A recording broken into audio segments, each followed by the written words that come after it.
The most recent thing you saw, the most traumatic, the most dramatic thing you heard, the most emotional story you experienced, not facts, not data, not reality, but those emotional things, they are the things that are running your life. Your brain is using them to make most of your important decisions. So there's this farmer who, after 12 years of bountiful farming, so much profit, so much income from soybean, from beans, from wheat, from everything. Then after 11 years, he now had the evil day. There was flooding. The flooding came, remember it is the 12th year. When the flooding came, it devastated everything. Yeah. So having lost everything just in one season, now when we say everything, the thing he planted in that season, the images burned into his brain, into his memory.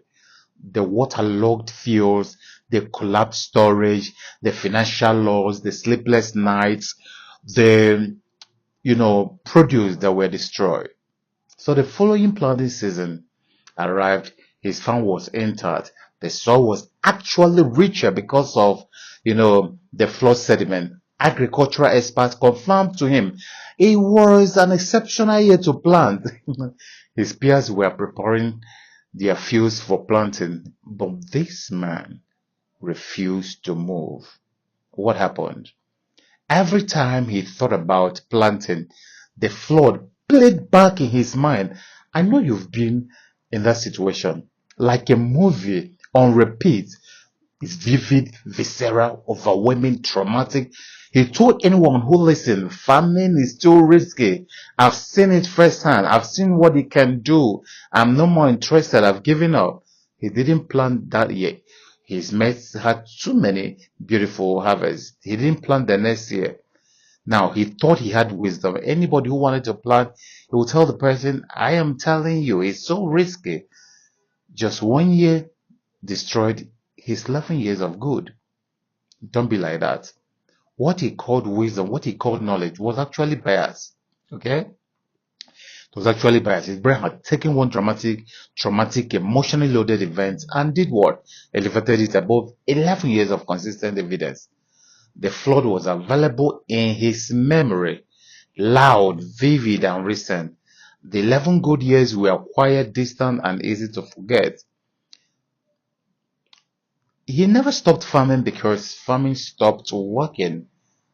He stopped because availability bias convinced him that what happened once happens always. My name is Cussons, Africa's premium high performance thinking and strategic execution consultant and coach. Availability bias is number 16 in our 225 plus bias series. This is one of the most important biases. Yeah? One of the most pervasive, most dangerous. And once you understand it, it can liberate you. It can liberate you. It operates through your emotions and you hold it and you think you know what you are saying. It operates through your memory. It operates through your imagination simultaneously. And it encircles you. And then you think that you know what you are saying. Okay? So, availability bias is also called availability heuristic. It is the tendency to judge the likelihood, to judge the frequency or the importance of something based on how easily an example comes to mind, rather than on actual evidence, statistics, or objective reality. Remember, we are talking in relation to business and life, so I'm not just defining, so I'm defining in relation to what I'm interested in. This is not academics. So your brain operates on a simple but deeply flawed shortcut. If I can remember it easily, it must be common. If it was dramatic and traumatic, it must be likely it's going to happen again.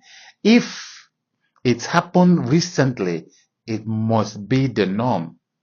So ease of recall becomes a substitute for the truth. The emotional intensity becomes a substitute for probability. The recency of the thing becomes a substitute for reality. You don't want to think about it again. Now, the result is a life and a business run not on facts, not on data, but on whatever made the biggest impression on your nervous system. So it is something you need to understand and start working on. You went to a program and you heard a business training, you heard how somebody failed in his business. And this thing now occupies your mind, occupies your brain, occupies every aspect of you. Very difficult for you to leave. Yeah? That beautiful idea you took to that place, that beautiful idea dies. You go home, the story dominates your thinking. Suddenly, every business idea that you had, that big, beautiful idea that you went to church or to mosque or to that seminar with, it becomes risky, catastrophic risky.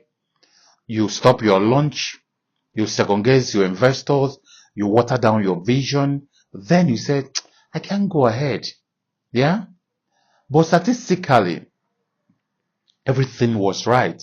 Your business model was sound, the market was waiting for it, your research was solid, the risk profile was manageable. The dramatic, failure story has nothing to do with you, but being a tiny fraction of what it should have been, but because of the availability heuristic, it occupies a lot bigger part of your life.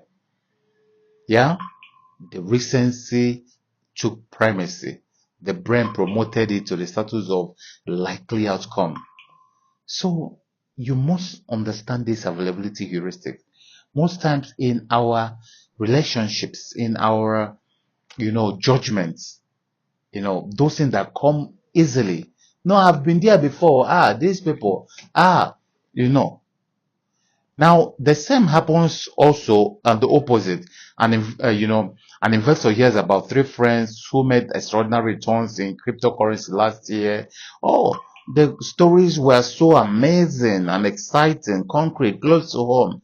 Yeah, he pours his life savings into the crypto, ignoring the thousands of quiet stories of people who lost everything because of the same thing. Yeah, but because those stories were not available, this one that was available, the success story, yeah, he or she uses it. The same in relationship. A woman grows up watching her mother endure a painful, loveless marriage.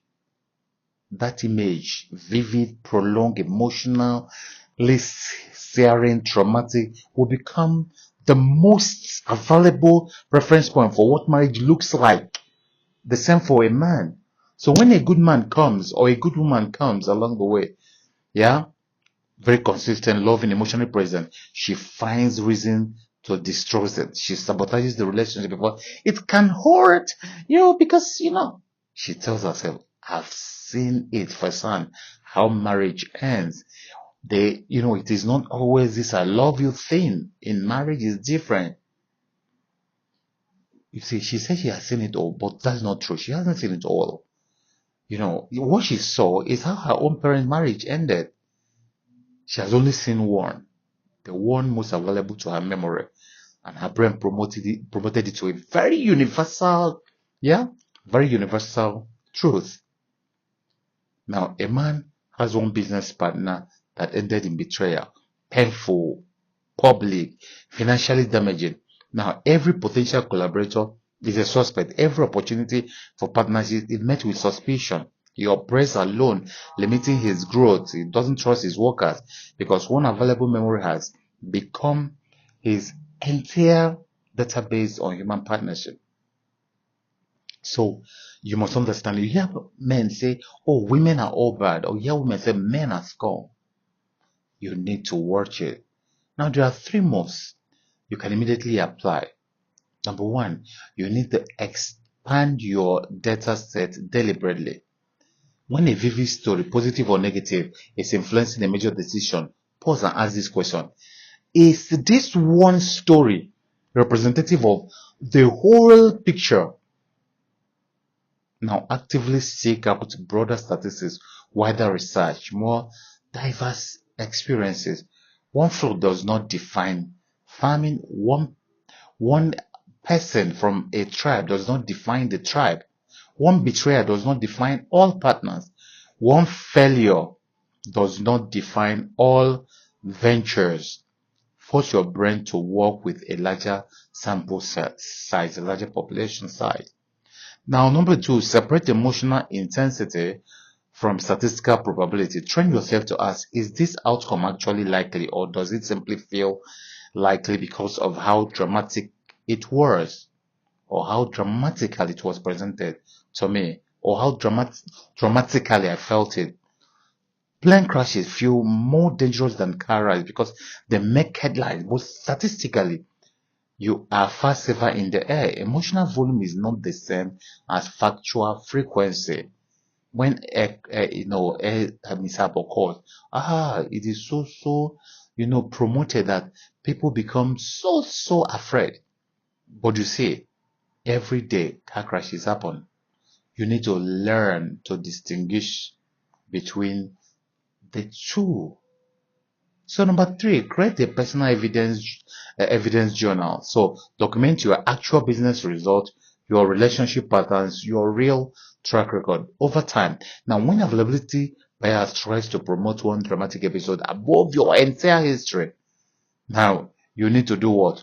Open that journal. Let the full body of evidence speak louder than the one loud memory. Yeah, that young man needed to see his 11 years yes, good result. He needed to see that one bad year couldn't drown them out. But because he wasn't keeping, what do you call it, journal, he wasn't keeping result.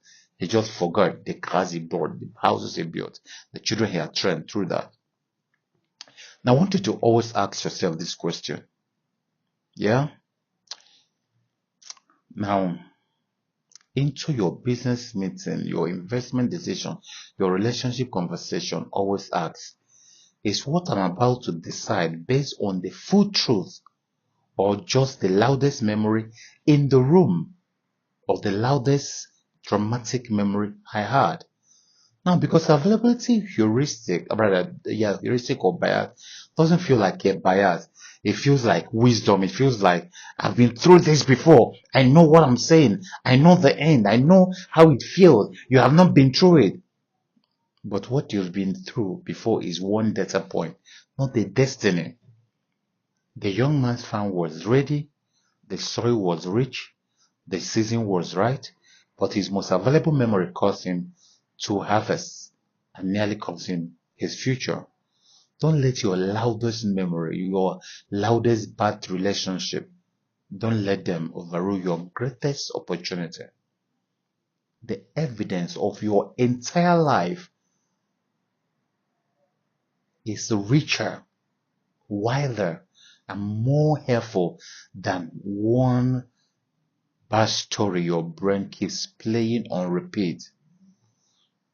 Turn down the volume on drama, turn up the volume on data, and go plant your field. Go out there today and do. Remember, only doers go to the bank.